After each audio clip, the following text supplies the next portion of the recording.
ಇಂದೇ ಡೌನ್ಲೋಡ್ ಮಾಡಿ ಮತ್ತು ನಿಮ್ಮ ನೆಚ್ಚಿನ ಶೋಗಳನ್ನು ಆನಂದಿಸಿ. ಗೌರಿ, ದೀಪ ಅವ್ರ ಮನೆ ಬಿಟ್ಟು ಹೋಗ್ತಾ ಇದ್ದಾರೆ ಗೌರಿ. ಹೋಗೋದು ಬೇಡ ಅಂತ ಹೇಳಿ ಗೌರಿ. ಅವ್ರು ತುಂಬಾ ಒಳ್ಳೆಯವ್ರು ಗೌರಿ. ಅವ್ರ ಅವಶ್ಯಕತೆ ನನಗೆ ಮಾತ್ರ ಅಲ್ಲ, ಈ ಮನೆಗೂ ತುಂಬಾ ಇದೆ.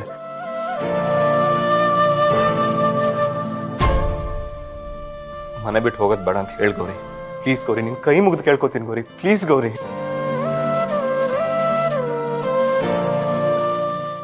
ಗೌರಿ ಗೌರಿ ಪ್ಲೀಸ್ ಗೌರಿ.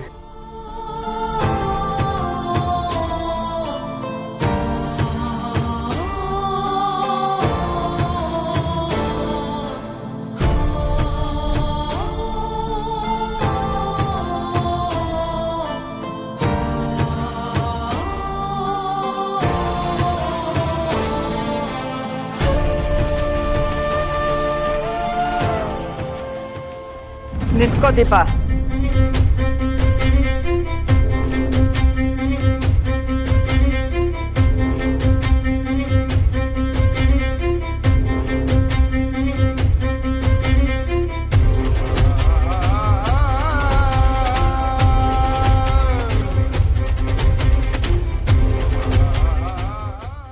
ಚಿರು ಹೇಳ್ದಾಗೆ ನಿನ್ನಿಂದ ಯಾರಿಗೂ ಅನ್ಯಾಯ ಆಗಿಲ್ಲ. ನಿನಗೆ ಒಳ್ಳೆ ಮನಸ್ಸಿದೆ.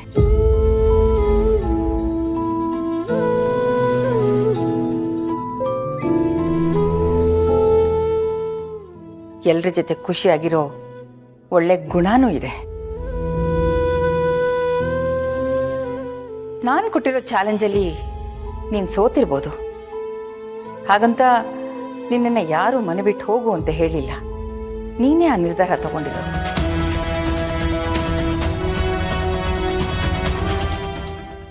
ಈಗ ನೀನು ಮನೆ ಬಿಟ್ಟು ಹೋದರೆ ನಮ್ಮನೆ ಮರ್ಯಾದೆನೇ ಹಾಳಾಗತ್ತೆ. ಚಿರುಗೆ ನಿನ್ನ ಕಂಡ್ರೆ ಇಷ್ಟ ಇದೆಯೋ ಇಲ್ವೋ, ನಿನ್ನನ್ನು ಹೆಂಡತಿ ಅಂತ ಒಪ್ಕೊಂಡಿದ್ದಾನೋ ಇಲ್ವೋ ಗೊತ್ತಿಲ್ಲ.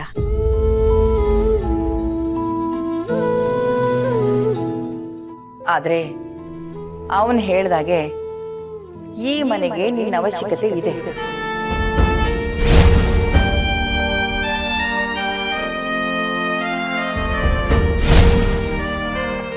ಅದು ನಮ್ಮ ಸೌಂದರ್ಯಂಗೂ ಗೊತ್ತಿದೆ.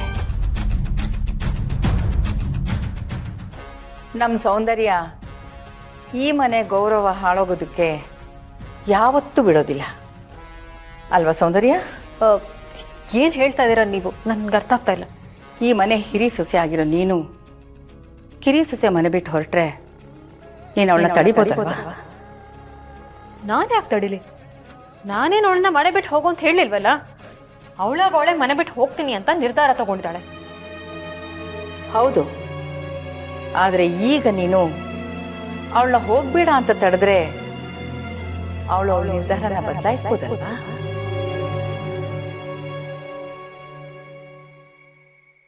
ಅದಕ್ಕೆ ಪ್ಲೀಸ್ ಅದಕ್ಕೆ ದೀಪ ಅವ್ರು ಹೋಗೋದು ಬೇಡ ಅಂತ ಹೇಳಿದ್ಕೆ ಪ್ಲೀಸ್ ಅದಕ್ಕೆ. ಹೌದಮ್ಮ ಸೌಂದರ್ಯ, ನಿನ್ನ ಮಾತನ್ನ ದೀಪ ಖಂಡಿತ ಕೇಳ್ತಾಳೆ. ಹೌದು ಸೌಂದರ್ಯ, ಹೋಗ್ಬೇಡ ಅಂತ ಹೇಳಮ್ಮ ಪ್ಲೀಸ್.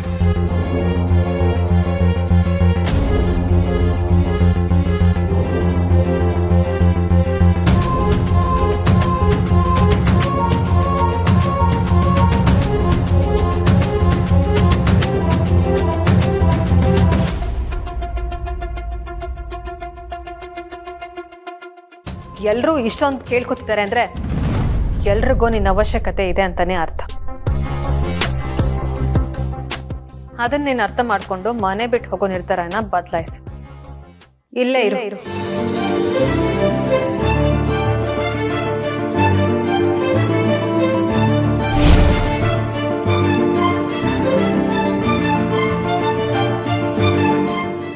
ಸೌಂದರ್ಯನೇ ಹೋಗ್ಬೇಡ ಅಂತ ಹೇಳಿದ್ಲಲ್ಲ, ಆ ಲಗೇಜ್ನ ನಿನ್ನ ರೂಮಲ್ಲಿ ಇಟ್ಕೋ ಹೋಗು. ದೀಪ, ನೀನ್ ಈಗ್ಲೂ ಹೋಗ್ತೀನಿ ಅಂತ ಅಂದ್ರೆ ಅದನ್ನ ಸ್ವಾಭಿಮಾನ ಅನ್ನಲ್ಲ, ಹಠ ಅಂತಾರೆ. ಏನಮ್ಮ ದೀಪ, ಸುಮ್ಮನೆ ನಿಂತಿದ್ಯಾ? ನಾನು ಹೋಗೋದಿಲ್ಲ ಮನೆ ಬಿಟ್ಟು ಅಂತ ಎಲ್ರಿಗೂ ಹೇಳು.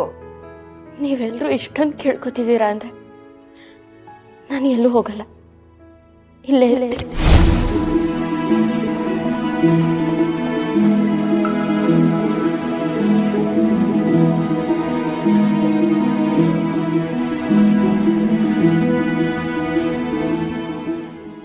ಏನಮ್ಮ ದೀಪ ಇನ್ನು ಹಾಗೆ ನಿಂತಿದ್ಯಾ? ರೂಮಿಂದ ಹೇಗ್ ಲಗೇಜ್ ತಗೊಂಬಂದ್ಯೋ ಹಾಗೆ ಒಳಗೋಗಿಟ್ಬಿಡು. ಹೋಗು ಹೋಗು ಹೋಗು.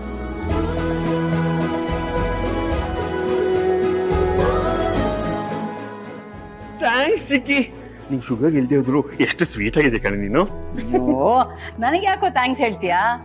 ಥ್ಯಾಂಕ್ಸ್ ಹೇಳ್ಬೇಕಾಗಿರೋದು ನಮ್ಮ ಸೌಂದರ್ಯನ್ಗೆ. ಅವಳೇನಾದ್ರು ದೀಪ ಹೊರಡೋದನ್ನ ತಡಿದೇ ಹೋಗಿದ್ದಿದ್ರೆ ಅವಳು ಇಷ್ಟೊತ್ತಿಗೆ ಮನೆ ಬಿಟ್ಟು ಹೊರಟ್ಬಿಟ್ಟಿರೋಳು. ಥ್ಯಾಂಕ್ಸ್ ಕಣಮ್ಮ ಸೌಂದರ್ಯ. ಅಣ್ಣ ಈ ಖುಷಿಗೆ ಪಾರ್ಟಿ. ಅಯ್ಯೋ ಅದಕ್ಕೇನಂತೆ, ಮಾಡೋಣ ಬಿಡು.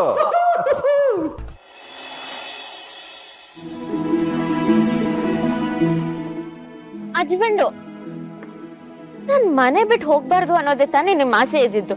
ನಾನು ಮನೇಲೇ ಇದ್ದೀನಿ. ಇವಾಗ ಯಾಕೆ ನನ್ನ ಮೇಲೆ ಕೋಪ ಮಾಡ್ಕೊಂಡಿದ್ದೀರಾ? ಯಾಕೋ ನಿಮ್ಗೆ ಈ ಮನೇಲಿರೋದು ಇಷ್ಟ ಇಲ್ಲ ಅನ್ಸುತ್ತಲ್ಲ, ಯಾಕೆ ಬೇಕು ಅಂತ ಟಾಕ್ಸ್ ಸೋತ್ರಿ? ಗೌರಿ ಕೈ ಇಟ್ಕೊಂಡಿದ್ರಿ ತಾನೆ, ಏನಕ್ಕೆ ಬಿಟ್ರಿ? ಯಾವುದೇ ಕಾರಣಕ್ಕೂ ಈ ಟಾಸ್ಕಲ್ಲಿ ಸೋಲ್ಬಾರ್ದು ಅಂತ ಹೇಳಿರ್ಲಿಲ್ವಾ?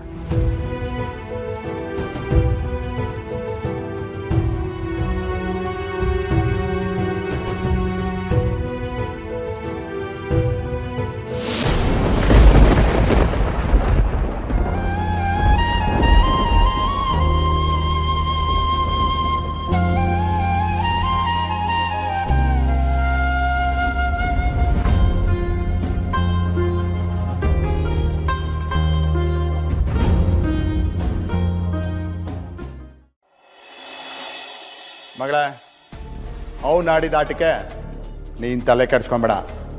ಅವನಿಗೆ ಹೇಗೆ ಬುದ್ಧಿ ಕಲಿಸ್ಬೇಕು ಅಂತ ನಂಗೆ ಚೆನ್ನಾಗಿ ಗೊತ್ತು.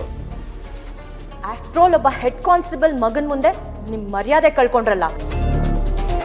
ನಿಮ್ಮನ್ನ ಅಪ್ಪ ಅಂತ ಕರೆಯೋದಕ್ಕೂ ನನಗೆ ನಾಚಿಕೆ ಆಗ್ತದೆ.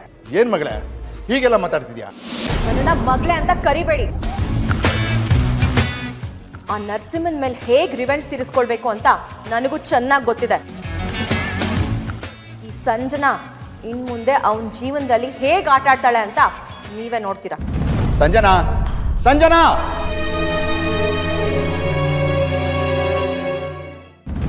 ನಾನು ನಿನಗೆ ಜನ್ಮ ಕೊಟ್ಟಿರಬಹುದು, ಆದರೆ ನೀನು ನಾನು ಕಳ್ಕೊಂಡಿದ್ದ ಕೆಲಸನ ಮತ್ತೆ ನನಗೆ ವಾಪಸ್ ಕೊಡಿಸಿ ಮರು ಜನ್ಮನೇ ಕೊಟ್ಟಿದ್ಯಾ. ಈ ಸಹಾಯನ ನಾನು ಯಾವತ್ತೂ ಮರೆಯಲ್ಲ. ಅಪ್ಪ ದಯವಿಟ್ಟು ಹಾಗೆ ಹೇಳ್ಬೇಡಿ. ನಾನು ನಿಮ್ಮ ಸೇವೆ ಮಾಡೋಕ್ಕೆ ಯಾವಾಗೂ ಇರ್ತೀನಿ. ಮೃಗ ಆಗಿದ್ದವನು ಇವತ್ತು ಮನುಷ್ಯ ಆಗಿದ್ದೀನಿ ಅಂದರೆ ಅದಕ್ಕೆ ನೀವೇ ಕಾರಣ. ತನ್ನಪ್ಪ ಎಷ್ಟೇ ಬಡವ ಆದರೂ ಇನ್ನೊಬ್ಬರ ಮುಂದೆ ತಲೆ ತಗ್ಸನ್ನ ಯಾವ ಮಗನೂ ನೋಡೋಕ್ಕಾಗಲ್ಲ. ಕೊನೆವರೆಗೂ ನೀವು ಖುಷಿಯಾಗಿರ್ಬೇಕಪ್ಪ, ಅದೇ ನನ್ನ ಆಸೆ. ನೋಡ್ದ ಜಯರಾಮಣ್ಣ, ನಮ್ಮ ನರಸಿಂಹ ನೀನ್ ಕಳ್ಕೊಂಡಿರೋ ಕೆಲಸನ ಮತ್ತೆ ಸಿಗೋವಾಗ ಮಾಡಿದ್ದಾನೆ.